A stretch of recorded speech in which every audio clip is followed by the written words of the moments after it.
I'd like to thank PillCare for sponsoring today's video. Please click the link in the description box below and use our discount code Sweetpea to get started.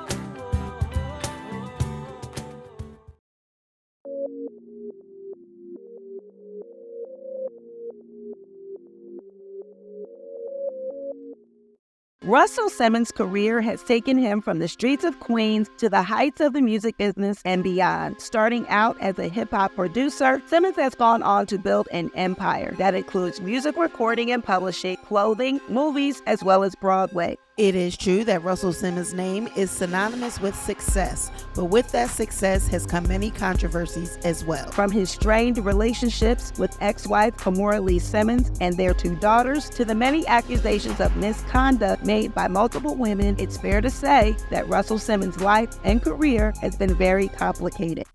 Born in Jamaica, Queens, New York in 1957, Simmons' parents were active in the arts and in the civil rights movement. His father was a school teacher who frequently wrote poetry, and his mother was a recreation director for the New York City Department of Parks, and she was also a painter. At the age of 8, Simmons' family moved to the Hollis neighborhood of Queens, where the adolescent Simmons became involved with drugs and joined a street gang called the Seven Immortals. His time as a gang member ended only a few years later, following the murder of one of his fellow gang members by a rival group. In 1975, after graduating from high school, Simmons went on to attend the City College of New York in Harlem. While there, he met Rudy Toppin, who gave him the nickname Rush, and brought him into the world of music promotion and hip-hop. Simmons left college during his senior year to become a full-time promoter, but no one attended his first show, and he found himself broke. His father, quite angry with him, urged him to return to school, but his mother quietly gave him $2,000. This loan held his production company, Rush Productions, afloat until Curtis Blow, Simmons' first act, made it big.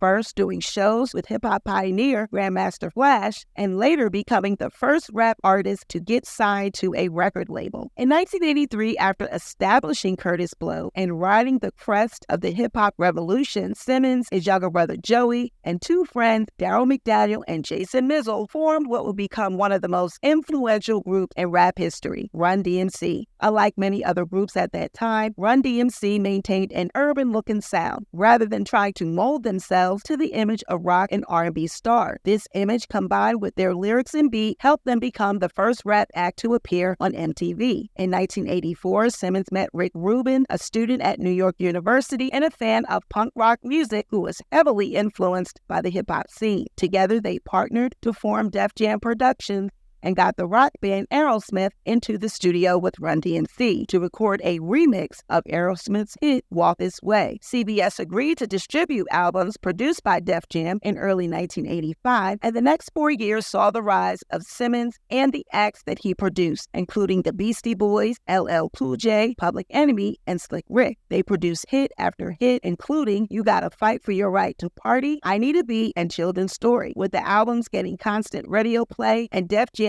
break into the predominantly rock and roll MTV, Simmons organized a series of festival tours of hip-hop acts, bringing their sounds to new audiences across the country. Having already been labeled by the Wall Street Journal as the mogul of rap in 1985, Simmons decided to move into Hollywood. A semi-fictional film of his life had been featured in the film Crush Group, and so Simmons, along with partner Rick Rubin and Run DMC, decided to give filmmaking a chance. And in 1988, they released Tougher Than Leather, a film starring Run DMC, which received limited release in New York City but garnered widespread attention throughout the country. In the late 1980s, Rick Rubin left Def Jam, and the label began feeling pressure from Sony over profit. Under threat of losing his company and best artist to Sony, Simmons made a deal with Polygram Records in 1985. The early 1990s saw Simmons partner with Stan Lathan, and from this collaboration came Def Comedy Jam. Simmons brought in largely unknown comics from around the country and used the show as a vehicle to help launch their career, while at the same time expanding his own empire into television. Many of those early comedians are still stars today, including Martin Lawrence, Cedric the Entertainer, Entertainer and Chris Tucker. Simmons also returned to filmmaking, acting as producer for Eddie Murphy's hit The Nutty Professor. In 1992, Simmons met Kimora Lee, who was a model while she was modeling at New York Fashion Week. Simmons was 35 and Kimora was 16 and also a sophomore in high school. Now, saying sophomore doesn't sound as bad as saying that she was only in the 10th grade and was 16. Saying it that way puts more emphasis on the fact that Kimora was underage, very underage. But Simmons has also maintained that the two did not actually start dating until Kimora turned 18. Kimora's mother approved of their relationship. In fact, she and Kimora's manager, Beth Van Hardison, not only approved of the relationship, they rushed Russell and Kimora to get married. And on December 15th of 1998, they were wed in a civil ceremony in Manhattan. Later that month, they had a non-denominational ceremony on an island in the Caribbean, and Russell's younger brother, Rev Run, officiated the ceremony.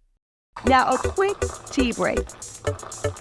Kimora's wedding to Russell was actually almost derailed by one of her bridesmaids because she actually wanted Russell and could not take the fact that he was marrying Kimora. I wonder who that bridesmaid was.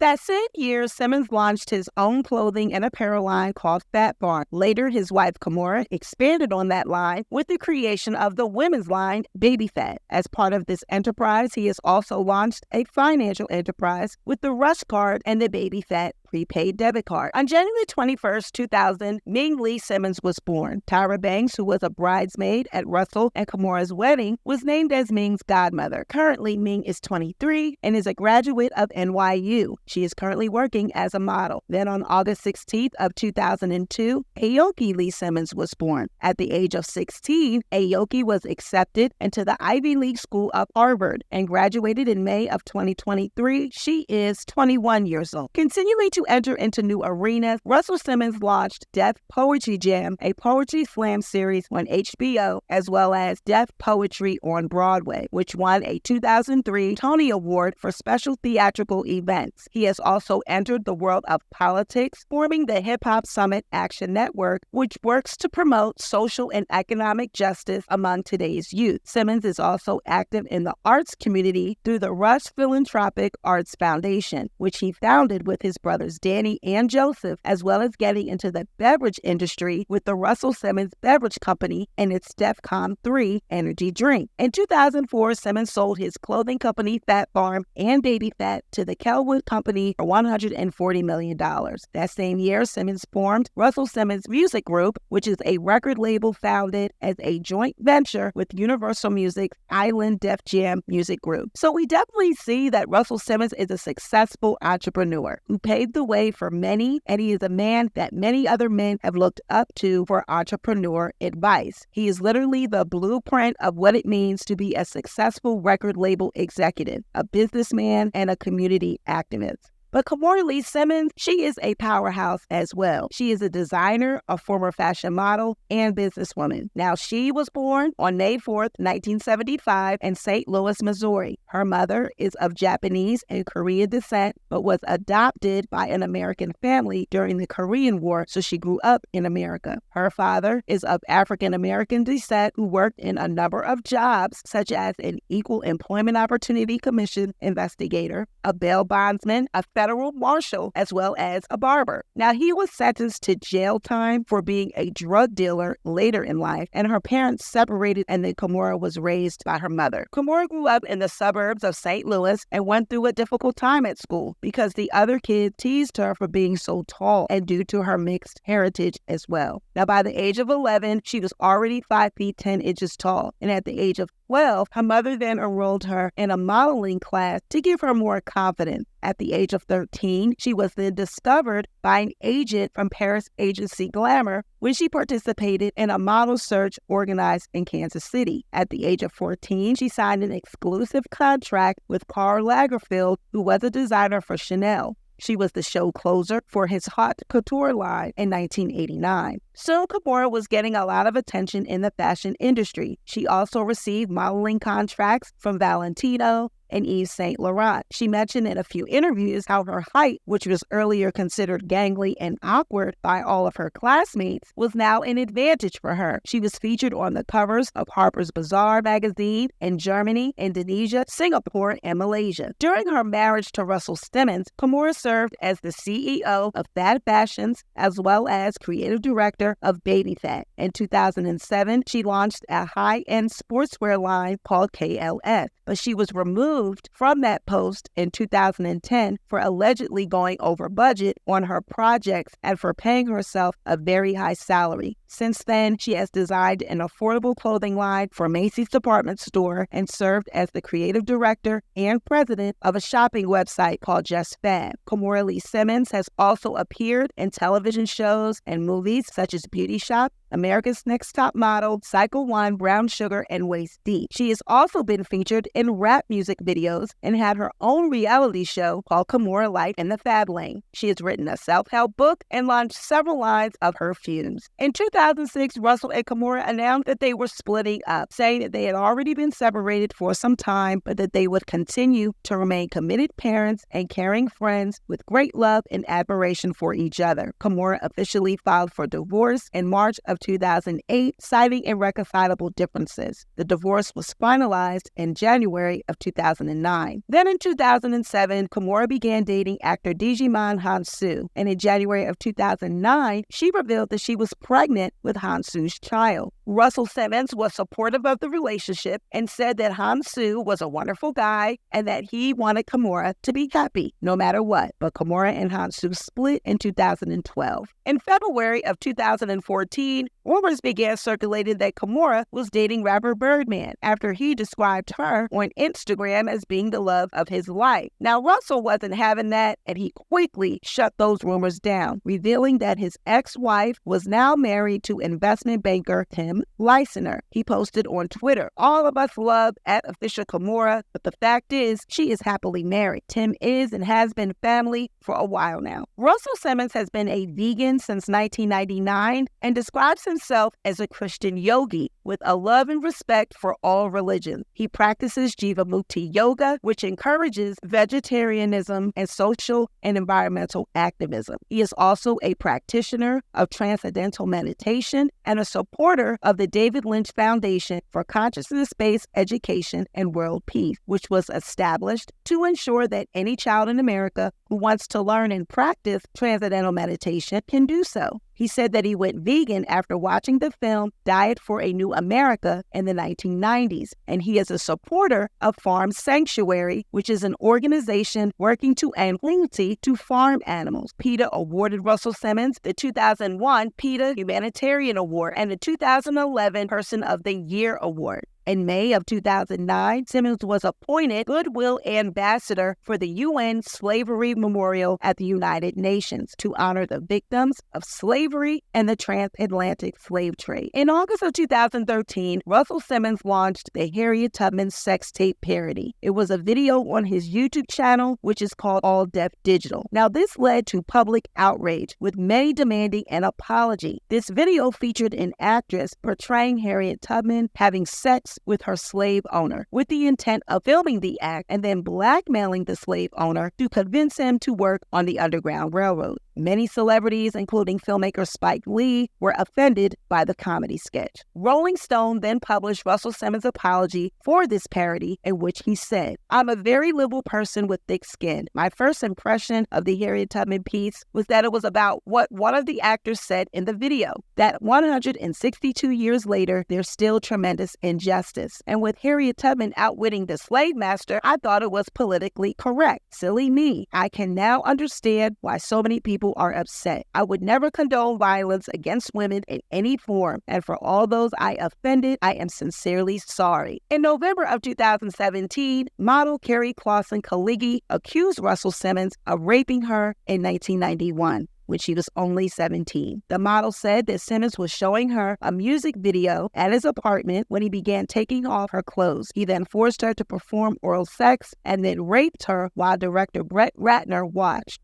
Lee said that she looked over at Ratner and asked him to help her while Simmons was pulling off her clothes. She said that she will never forget the look on Ratner's face as he just sat there and did nothing but watch. In that moment, the realization fell on her that they were in on it together. Simmons and Ratner both say that the encounter was consensual. As Kalicki's allegation was being covered in the press, actor Terry Crews accused Simmons of attempting to influence him to take back sexual assault allegations that Crews had recently brought up against film executive Adam Bennett. Crews accused Bennett of groping him at an industry event, and he said that Simmons emailed him asking that Crews, quote, give him a pass, asked that he be reinstated. Crews posted on his Twitter account a screenshot of this alleged email that he had received from Russell Simmons. The next person to come out was Sherry Hines. She's a member of the rap group Mercedes Ladies. In an interview on NBC's Megyn Kelly Today, Hines said, I was trying to maneuver and get out of it. He just held me down. Next thing I knew, my pants were down and he was having his way. I felt embarrassed. I felt used, worthless. The way I felt at the time was, I can't believe this man just violated me like I was nothing. On November 30th of 2017, writer Jenny Lumet, who is also the granddaughter of Lena Horne, claimed that Simmons had raped her in 1991. Now, Jenny Lumet's claims is that in 1991, after leaving a restaurant where Russell Simmons and her had been dining, they were not actually dining together. They had eaten separately at the restaurant, but Russell offered her a ride home, to which he actually took her to his apartment against her will. Once she got there, he led her into a dark bedroom where he forced her to have sex with him. Now, Russell Simmons has denied these allegations, saying that he remembers the night differently. In response, Simmons said that he would step down from his positions with his businesses. And on the same day, HBO announced that they will be removing his name and likeness from his stand-up comedy specials, starting with the December 1st episode. On December 13th of 2017, the LA Times published an investigative report in which 5 more women accused Simmons of sexual misconduct, including another alleged rape. On the same day, the New York Times published the accounts of 4 other women who accused Simmons of inappropriate conduct, including 3 more alleged rapes. In response to the allegations, Simmons stated that he never had a sexual encounter that was not consensual or lawful ever. Then on February 9th of 2018, he denied the allegations to Rolling Stone, saying, I vehemently deny all the allegations made against me. They have shocked me to my core, as I have never been abusive or violent in any way in my relations with women. I am blessed to have shared extraordinary relationships, whether through work or love, with many great women, and I have enormous respect for the women's movement worldwide and their struggle for respect, dignity, equality, and power. I am devastated by any reason I may have given to anyone to say or think of me in the ways that are currently being described. I have separated myself from my businesses and charities to not become a distraction. I have rededicated myself to spiritual learning, healing, and working on behalf of the communities to which I have devoted my life. I have accepted that I can and should get dirt on my sleeves if it means witnessing the birth of a new consciousness about women. What I will not accept is responsibility for what I have not done. I have conducted my life with a message of peace and love. Although I have been candid about how I've lived in books and interviews detailing my flaws, I will relentlessly fight against any untruthful character assassination that paints me as a man of violence. Of course, Kimora's response to these allegations were anticipated, and many people were stunned when she came out in support of her ex-husband. She posted to her Instagram saying, I add my voice to the chorus of those speaking out against harassment and violence in all its forms. I have known Russell for over 25 years. We were close friends, married, divorced, and have remained friends, co-parents, and partners throughout it all. These allegations against him are nothing like the person I have known in all that time. I have known him to be a caring and supportive father and someone who has worked tirelessly to uplift disenfranchised communities. And then in 2018, documentary producer Jennifer Jurassic filed a lawsuit demanding $5 million from Russell Simmons. In the suit, she claimed that he raped her at his Los Angeles home in 2016. 2016. She claimed that Simmons invited her to his house and asked her to have sex. When Jurasik rejected his advances, she says he became aggressive and pushed her onto his bed. The suit detailed that Simmons had pounced on her while she was still in shock and fear, and then proceeded to rape her. Following the incident, Jurasik said that she felt sick,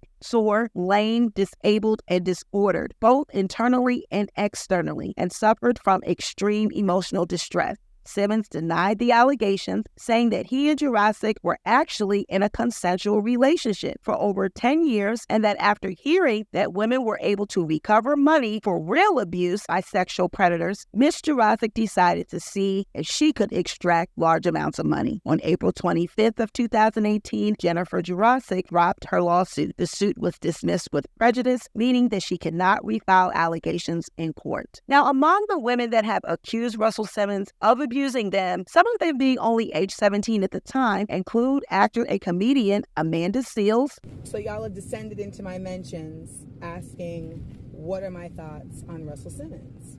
Well, remember when I said this? While in a very important man's office talking about working together.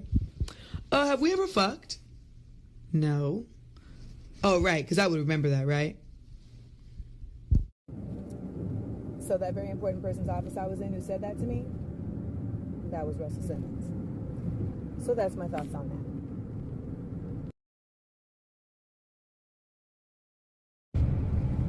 that. You know how hard it was for me to say that? And he didn't even assault me, and I didn't want to say that. That's how the game is fucked up.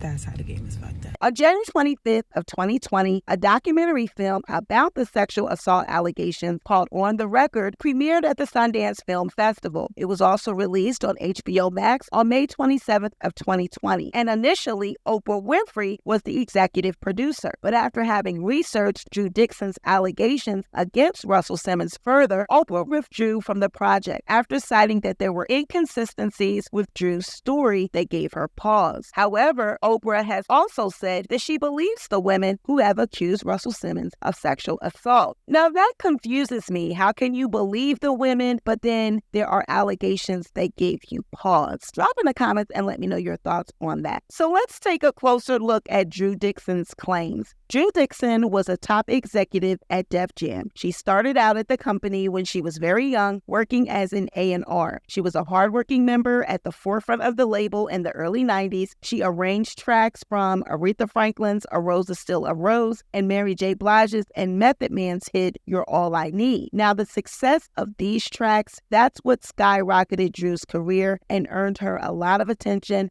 at the label. In 1995, Russell Simmons and Lyra Cohen were the faces behind the label, and Drew says that they were known for their explicit requests and sexual harassment towards women in the office. Now, when Drew first started working at the record label, she said that Cohen confronted her and branded her as one of Russell Simmons' skinny bitches, and he advised her that if she saw Russell around the office, she should avoid him, implicating that she was an object of Russell's desire. Now, Drew brushed it off because she said she was just there to do her job. So she took Cohen's words with a pinch of salt, unaware of Russell's true colors. Soon, Russell's intentions did begin to surface. He made sexual advances towards her on a weekly basis, and she recalls having to tame him like a tragic ADD puppy dog, she said. She saw his advances at first as harmless and unlikely to spread, so she didn't really say anything about it. Now, on her way home one night, Drew walked by Russell Simmons' apartment, who offers to call her a cab. She waits in his apartment, and while doing so, Russell Simmons claims to have a CD in his sound system in which he'd like her to hear. Drew herself explained that something like this was music to her ears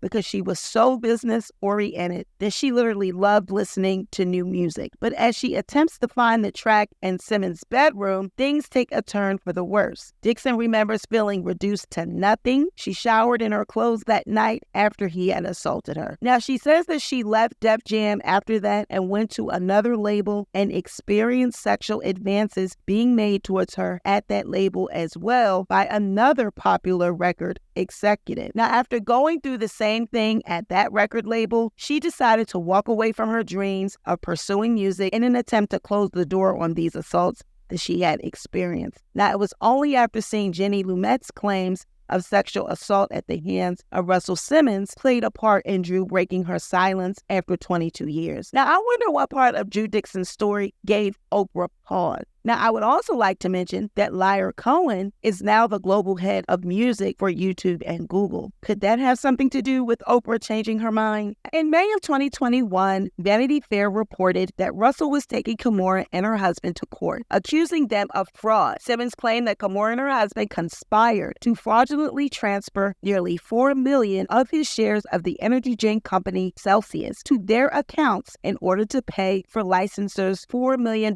bail fee from a 2018 money laundering case in which he pleaded guilty. Kimora's legal counsel told The People magazine in a statement, Kimora and her children are shocked by the extortive harassment coming from her ex-husband, Russell Simmons, who has decided to sue her for shares and dividends of Celsius stock in which Kimora and Tim Leissner invested millions of dollars. This is an ill-advised attempt by Russell to use the legal system to access funds he is no way entitled to, and which his own legal team confirms Russell did not pay for. Russell's continued aggressive behavior not only blatantly distorts the fact, but is simply a desperate PR ploy, ignoring the years of mental and emotional anguish, gaslighting, and ongoing harassment he has inflicted on Kimora. We will confront his baseless claim that he has warranted Celsius stock dividends despite his self-admitted zero contribution. This extortion attempt is especially egregious given that Russell remains contractually in debt to Kimora from millions of dollars in unpaid business loans. Our team is actively working to put a firm end to his harassment, which continues despite Russell having fled the country. He will face his own reckoning in the U.S. court. Now, at the time of this lawsuit, Russell Simmons had actually fled the country. After his accusers started coming forward, Russell left the United States and moved to Bali, Indonesia, which is a country that currently does not have an extradition treaty with the United States.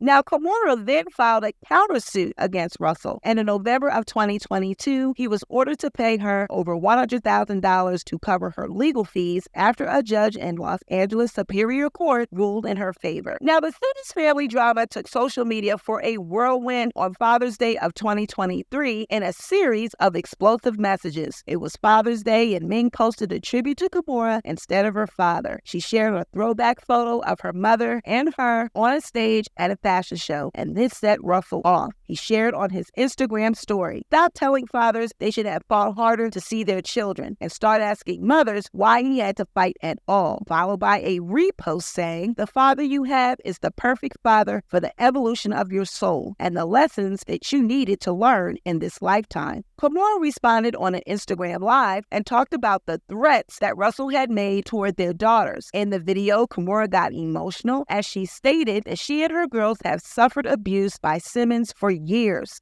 Very transparent in the fact that, in the sense that, you know, again, people know me. You guys know me. Some of you have never met me. You've grown up with me. You've seen my shows. You've seen my work. You wear my clothes.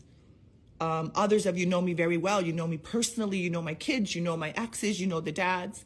A lot of people here know both of us, you know, and they know he's wrong. All the friends have said, this is wrong, this is crazy, we don't understand it, but they still support him. I feel like it's one of those things where he's just like a bigger than life kind of, you know, powerhouse. And so he just kind of turns and manipulates the press and people and to believe, you know, anything, like gaslighting, you know, like, that didn't happen. I didn't do that to you. I didn't do those things to you. I didn't, you know, you're imagining things. How many countless women have said this, have been told this, I should say, or would say this to you? Myself and my two girls who are adults included, you know?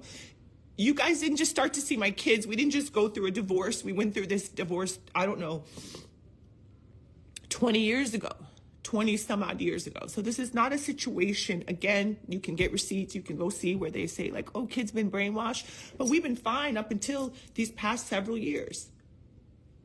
So, you know, what happened? All of a sudden now the kids are brainwashed. All of a sudden now these young women who are grown women are babies. You know, they have their own relationship with you. You have your own not existent relationship with them. I'm just asking that you please leave us alone. You know, I've tried to go to lawyers and get help. I've tried to show all the crazy texts I've had to block. Like, you do crazy shit, like send flowers to yourself and take a picture and post it on the gram and tell everybody I sent you flowers. Again, I have receipts of all of this. I have receipts from your office saying that you sent flowers to yourself without my permission. I have all of this. You guys have never seen it because it just doesn't warrant, it doesn't rise to that occasion. I mind my own business. But please don't attack my children. They've been through so much. Don't attack my family, which is supposed to be your family too. Don't do that because you're at rock bottom. I don't know.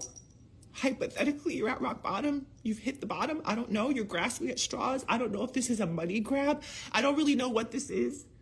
I think it's probably all of the above. I have to say I think and allegedly and all these things just so I can be, right in saying like my feelings and how I feel, what I think.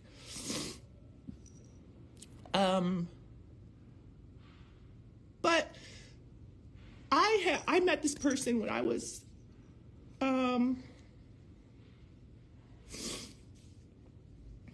high school in St. Louis, Missouri. I was modeling. I was 16 years old. Like, I've known you and everybody knows. Again, that's documented. You can see. I believe I was maybe a sophomore. I know it was before junior prom and senior prom because I went to both of those proms alone with my friends when I was dating them. So it was definitely long before junior and senior prom. I think it was around sophomore year of high school. And again, everybody knows this in my life. They know I was walking around, they see me. The point of it is I've known you a long time and I've seen lots of stuff and I just choose to not go there. Lots of things that I could say over the time. I'm typically the one that he and others would call to have their back, right? I'm the one that they would call to solidify everything, to validate everything. If you always look, whenever they get into trouble, they always want to hop up on the live and do a half screen with me. Again, this was years ago because we don't speak now. But, I'm always the one that kind of puts out the fire. I'm also the one that always runs to the defense of all my friends. So if you see any other women, certainly women that I've come up with, certainly women that are mothers of my other of my kids that I love, I come to their defense. So if they're down and out or something's wrong, yeah, you're always going to see Kimora, big mouth me, running up to the gate, running up to help. And you know why? It's because I feel like I'm the one that can't be bowled over. Some of these other people can be bowled over. A lot of my women, friends and other moms, they've gone through things. I've lost friends of mine. People have passed on. I've been through a lot. And I've seen where women a lot of times just don't get their just due. They don't get support. They don't have anything to show for their life and their contributions because they depended on a man. I am not that. I'm one of the few. I'm one of the few. And there's a handful. Aoki chimed in on social media, sharing her side of the story. She posted a recording of Russell Simmons frantically yelling as they were on a FaceTime. The video was on mute, not revealing what he was actually saying. "This is all he does when we speak," she captioned the clip. "This is not someone who will accept help. This is just one screen recording. Sorry, I don't always remember to press record when he calls my friends, my boyfriend, anyone to get a chance to threaten and curse and go crazy." Aoki also exposed text messages that were allegedly between her and her father, where she states, "I am out here praying for you and hoping everything is going well, and you call my mother a piece of shit." She shared a text from him in which he wrote, "Neutral my ass. I don't even appear in your media. And your mother has stolen my money and the love from my kids, as she promised. She actually is." Aoki replied, "You will never see me again. I'll never speak to you until you die. She did not steal it. You lost it." Aoki continued to shed light on the situation as she spoke at length about what her family has experienced with her father. "He has threatened and bullied my sister, my grandma. He has harassed my grandma in the middle of the night in poor health. Sent a man to my sister's apartment at at 2 a.m. to scare her. He lashes out at anyone who does not say, "Oh, Russell, everything is fine." Well, it's not fine. If I never get a fashion job again like he threatens, I'll be a lawyer, I guess, and work in criminal justice. Sure, I love my job, but if he takes it away from me, I won't die. You don't threaten my sister and grandma and mother and say, "Who's gonna believe you? I'm Russell Simmons. Nobody thinks I'm crazy." Well, he is. She said that she and her family believe he is suffering from a mental illness or health condition. They're tough right now, but you know, I will release the whole thing. I'm proud of how I behaved. I've asked for space or for boundaries. I've said, please don't post pictures of mom when you guys are disagreeing. It's like taunting her. Please don't post random baby pictures of all of us together when you guys are in legal issues. Like, and this all started because he got folks talking about my sister. And you guys know me. You don't talk about my sister. That's when I ended. I only follow him because I was in the media and I had no choice because it was like, why is it? I've been trying not to have drama, so I follow him and I try to be peaceful and I say I love you and happy Father's Day when I can. But I mean, this man has left me stranded in a foreign country. As a minor, he cut off like my debit card and didn't tell me. I'm in Greece, like doing a school trip. I realized all of a sudden I had no money. I go to my teacher, I'm like, my debit card doesn't work suddenly. I don't know what's going on. My mom sent me some money and whatever, but like, he does really vindictive stuff like that. He'll cut you off out of nowhere. He'll cut off your healthcare. He'll cut off your phone bill out of nowhere. Like, you'll be a minor just because you disagree. Or you say, don't call my all these names. And I don't like to have drama. I want to be a peaceful person. There's so much that I want to do in the world on my own, as my own self, but I cannot just let you taunt me about my mother. And if he says one thing and disagrees with me, I will post it all because he does it. I have videos of him saying awful things that no one should have to hear about anyone they know, much less their mother. He has called me names. He has called us all house of bitches, all you fucking cunts. He has called us terrible things. All because I wouldn't take his side in a lawsuit. My mom didn't ask me to take her side. She said, you go to school and you do your thing. And, you know, mommy's in some things, but, you know, I have a phone. No one stops me from talking to him. I'm 20. I just don't always feel like talking to him. And over, he posts stuff and does stuff. And we all say, please stop. I don't want drama. I love my family. I'm sure we'll all work it out. It's going to be okay. And I don't post anything because I want to have a peaceful family. But this is abusive at this point. And I really feel like my career is over. And it's fine. It's just... And he threatened me with that too. So... Maybe my career is over. You know what? I used to work at a refugee camp. I'll do that again. I'll be a doctor. I don't give a fuck. And I can never get a job in entertainment again. But you cannot just abuse your kids behind closed doors and not take accountability. Maybe I'll regret this when I'm older and I wanted to be a model and now I can't be. I don't know. But you don't get to do this. You don't get to do this. I'm sorry. And something tells me deep down that I'm not gonna regret this. You don't do that. It's wrong.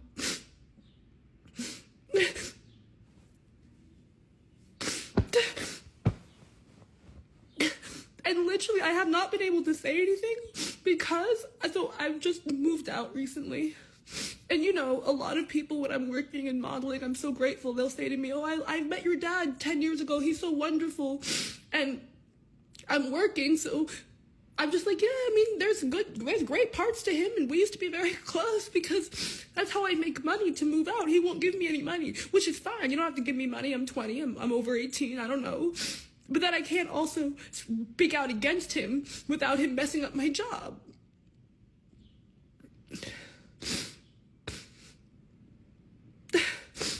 No, but I know it's going to start more drama, but it's been years. All that money, they're crying about nothing. Russell Simmons doesn't give me any money. More drama, but it's been years. I've been in the drama for morning. You're 70, like, grow up. And I never wanted to do this because I'm, like, working so hard. just to try and have like my own life and do what I enjoy doing. I just graduated college. I just got to New York. I might not even have a job now. I don't fucking know. Never baby downfalls, you know. I guess if the name helped you get the job, might help you lose the job. I don't fucking know. But I just feel like I did everything with so much patience, and it's like, but you're not gonna text me over and over, calling my mom this and that, and telling my sister this and that, and sending people to threaten my sister. He sent someone to threaten my sister at her house. You know my sister's a nice person. She's a quiet person. Ming would never do this. He sent someone in the middle of the night to, like, take her some papers to, like, sign away her inheritance or whatever. And then she was like, should I be signing this? And I was like, what? He, like, sends people to threaten her. And you know Ming is a calm person. No, please stop with the bullshit about I hope you find peace and privacy and this is venting. I have been dealing with this my whole life. This is not new. It's not new drama. I already live in the drama, so now I'm just sharing. This is not... There's no therapy you can go to with someone who weaponizes the fact that you don't want to go public, right? Because when he posts something and then I don't respond, because I'm like, you know, I don't want to have drama. And so he's been weaponizing that we don't want to... have drama. I'm not, I care about my family. I don't like to have this out there. But he uses that against you. Well, what are you going to do about it? You're not going to say something. So now I'm saying something. And if you're going to say one more thing about, like, you should be in private in therapy, get off, please. Because I'm telling you, he uses that against me, and I'm not going to have it. And my sister and my mother, and I'm not going to have it. And he's going to spin the whole narrative about, oh, your mom turned you against me. I am very independent-minded. You can ask my mom to move out. I want to do this. And she's like, we negotiate all the time. I'm not the type to, like, whatever you say, mommy. I'm, like, kind of an independent individual in that way. Then later that afternoon, Kimora returned back to her Instagram stories to post a series of statements saying that Russell had been threatening their children. I'm so sorry to have to do this, but this man has been threatening my kids' lives. I'm hearing so much more now. We won't be bullied, threatened, or afraid. Who gives a F? No one should live like this. No one's child. This is abuse. Not okay. The threat, not okay. The fear-mongering, not okay. Leave my kids alone. The same abusive-ish. This is how you maneuver with the world and women all around you. Your threats and lies and intimidation maneuvers and tactics are sad. Stop it, please. Your own flesh and blood. Enough is enough. You said Aoki and Ming would never work again and that you'd ruin her and them. Really? This is how you learn.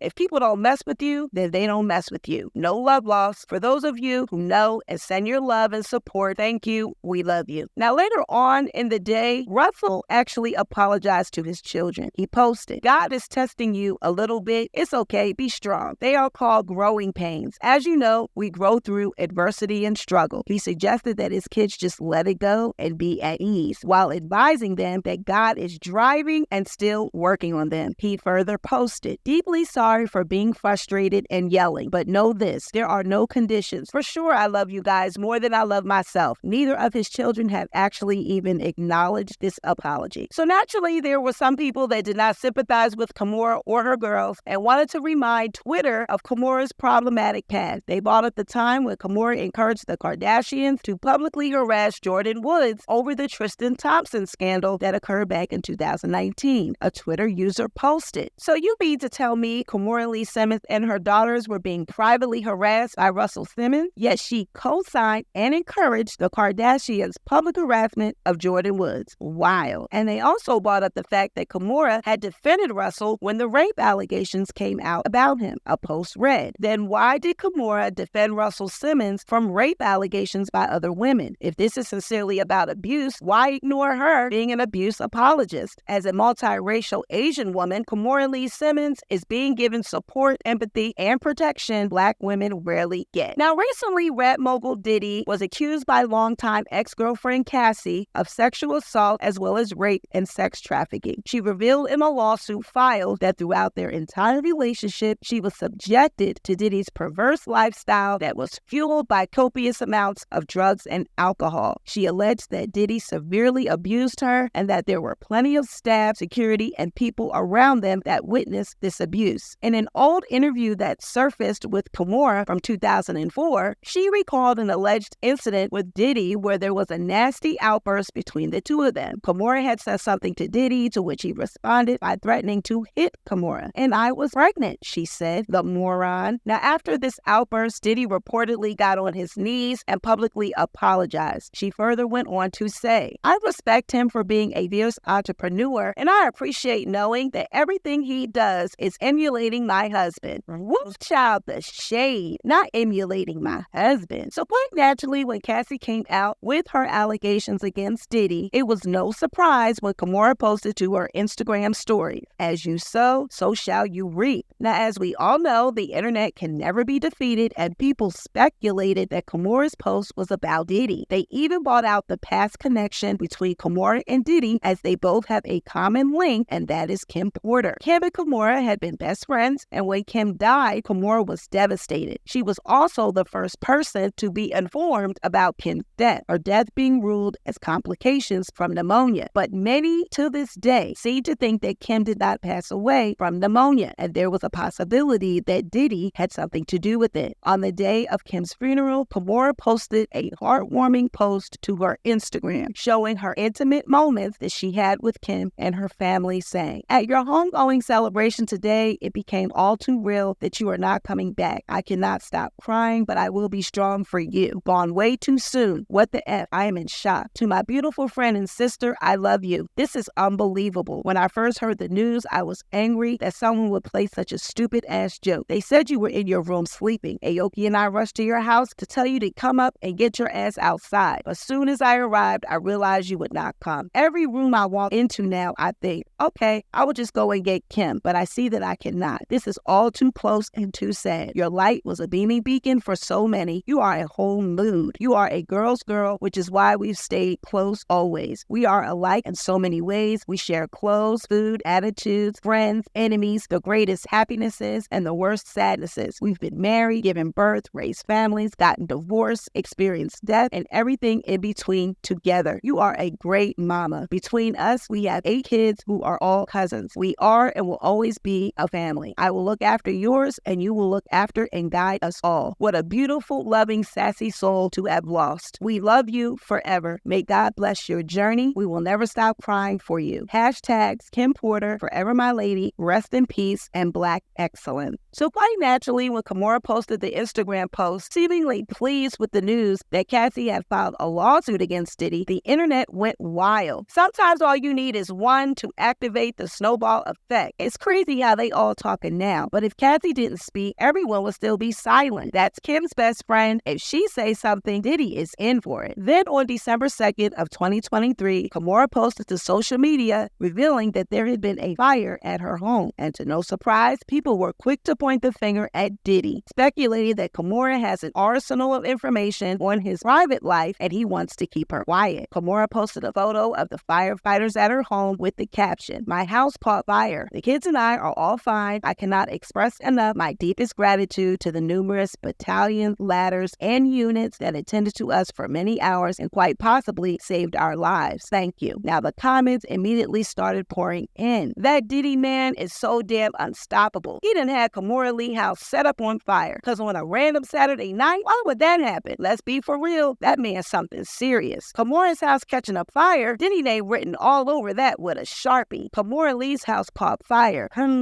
Diddy. And then the accusations did not stop there because people also speculated that Russell may have had something to do with it as well. Oh my God, I hope Kimora Lee and her family are okay. They don't like when you speak out. Tried to burn down Kimora Lee Simmons' home. Everyone is going to think it was Diddy, even if Diddy did not do it. You also have to look at Russell Simmons and Tom Leisner. Or maybe she needed the insurance money. Not fun keeping the secrets of rich, powerful men. So what do you think about this? Drop off in the comments and let me know your thoughts. Did Diddy set the fire? Did Russell Simmons set the fire? Or did Kimora set the fire? Drop it below.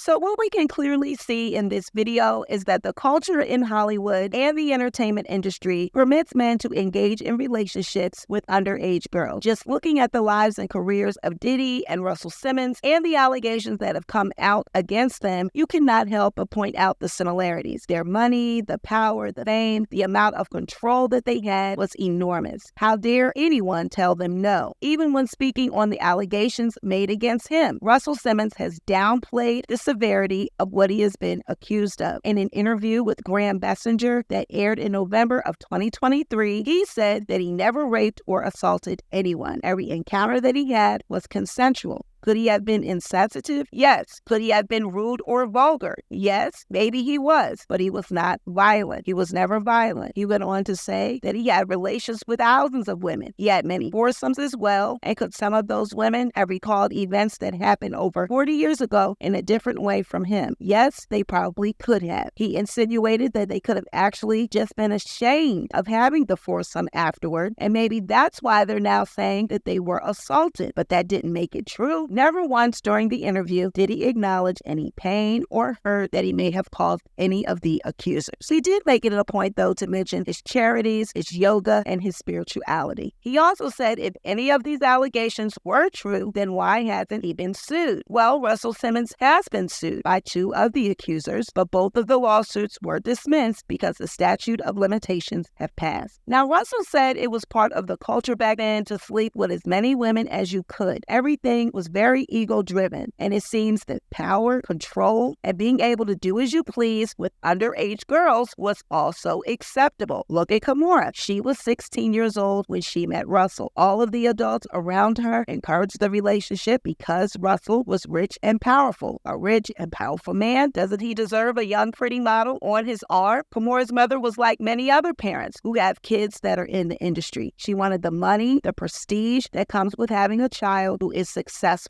So they look the other way and they turn a blind eye to the advances that the older male producers and executives are making towards the children. Now, during the live that Kimora did where she was expressing the pain that she endured at the hands of Russell Simmons, she mentioned that she was 16 when she met him, and everyone knows about that. She said it's documented. Well, in today's world, with the different movements and social awareness that now exists, people express that Kimora being underage and Russell being 35 was an issue. But some people reminded the comment section that people in the industry have always known that Russell Simmons, quote, likes them young. Why are we acting like we didn't know Russell Simmons was dating an underage Kimora Lee? The math was not matching when she had her show and spoke on their history. And Cynthia Bailey, she clocked his predator ways on Real Housewives of Atlanta, talking about he likes them young, so stop it. Back in May of 2020, around Kimora's birthday, Russell had posted a throwback of him and Kimora. Now, while most of the comments joined in on wishing Kimora a happy birthday, there was someone who questioned the timing of their relationship and whether Russell started dating Kimora when she was a teenager. Russell's answer, I never do this, but that's not true. She turned 18 right after I met her, February Fashion Week. Tyra Banks, our bridesmaid, Cindy Crawford, Naomi, were all backstage at the Mary McFadden show. They said I was a modelizer